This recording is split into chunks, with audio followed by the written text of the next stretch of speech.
Hi, guys.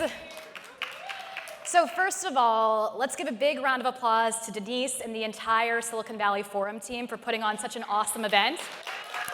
Not just tonight, but throughout the entire course of the year. I've really found my launch pad through their events and just gotten my company better and better. And also, let's give a round of applause to all of the female founders that pitched today.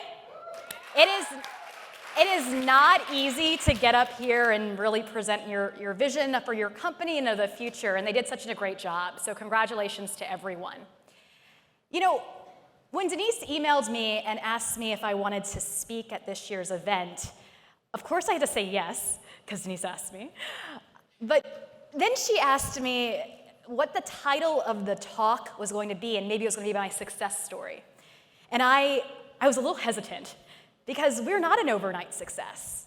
And so I had to think very hard about what I think I might be an expert at. And what I know is that I'm a persistent woman. And I believe in the power of persistence.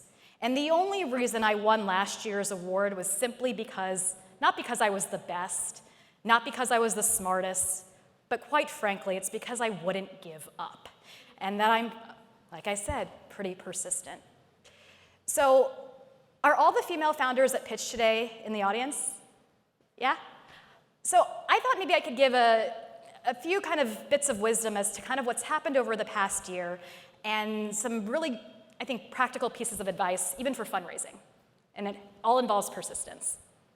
So, a number of years ago, I had this crazy idea. I wanted to build a whole family of nail decorating robots. Going to call it the Nailbot. And they were going to decorate your nail automatically from your smartphone, starting with art and then full-scale polish. And it was going to be super affordable. Every girl or boy or woman could have a Nailbot in their house. It was kind of be like a hairdryer, right? And guys, I'm talking about 2013 and 2014. I was in my apartment in Pack Heights, kind of sketching away, thinking of this idea, in between jobs. I applied not to one accelerator, not to two accelerators. I applied to 8 accelerators over and over again. We got into Hack's Hardware Accelerator only after my 3rd attempt at applying, right? So that persistence doesn't stop right there, but it's really continued. And so if I had stopped in any years along that journey, I would not be here today. But in the past year, what's happened since we've presented at Silicon Valley Forum's Women in Tech event is we did close our seed round, so that was very exciting for us.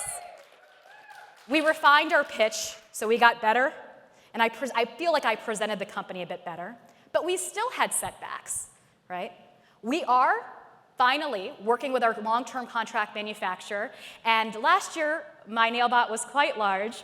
Now, Denise will be excited. It's very small and it's portable, and I can do her nails after the event. But it has taken a while, right? It wasn't quite in the timeline that I had envisioned. It's taken more capital, more money. I've had to hire more people. But all of this is I think is the pathway to entrepreneurship. And so for the founders out there, or the aspiring founders, here are kind of 3 practical pieces of advice that I've kind of followed. Number 1, look for capital in unconventional ways. And you have to be kind of persistent about it. So my first check, the first check I ever got for Prima Donna, was not from a venture capitalist. It wasn't from a serious angel. It wasn't from my family. It was from my freshman year roommate in college. And I only had a sketch to show her. But Diane Donald really believed in me. She believed in me when we were 17 years old, when we were roommates at Northwestern, and she still believes in me now. And she gave me my first $50,000. And we need more female angels like Diane to really support other female entrepreneurs. So when you're struggling and you're trying to figure out, this angel in Silicon Valley, maybe they're going to give me a check, maybe they're not, look towards your own networks. And I know it's hard to make that call, but oftentimes those women in your life will be there for you. They're your tribe.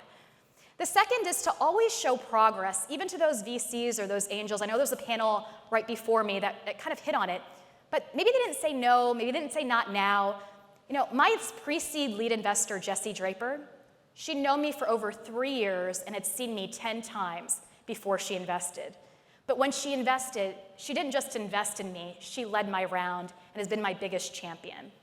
And so that kind of persistence and showing that kind of progress, it really does make an impact. And I think if you ask most of my investors why they invested, it was because I simply didn't give up. And the third kind of practical piece of advice that I would give to any aspiring founders, the ones that pitched, is, I heard a lot of talk, and I could only hear a little bit when I was back there about kind of the right kind of crazy, or finding the right person that thinks you're crazy enough, things like that. I was able to kind of identify angels and investors that also had that same amount of persistence, that raised very little capital and took their companies very far. A good example of that is Charlie Wang. Charlie founded Guitar Hero. He raised zero outside capital, and he sold that company for almost $1 billion. I got to know Charlie because his daughter was interning for me, unbeknownst to me. So, I think these are really practical pieces of advice, which is, sometimes you're not an overnight success story, and sometimes you are, and that's great. But in an era where I think we hear all these rounds being closed super quickly, and you can raise a ton of capital just based on the deck, it may not be applicable to all of us kind of slugging away, right? But if you're persistent in your approach, if you're constantly trying to improve, your company is going to make it. You're going to get your product out. It just may take longer than you envisioned, but with the right kind of support networks, you can do it. And I'm super grateful to Denise and the entire Silicon Valley Forum team, because they've consistently had me present at their events, and they've made me a better public speaker. They've made me have more passion in what I present. And I really think we closed our seed round because I believe in myself far more after those events than before. So, I think if I kind of close, and I know I'm a little bit of a shorter speech than what's listed on the agenda, but I think maybe short is sweet on this one. I've also learned in the past year that,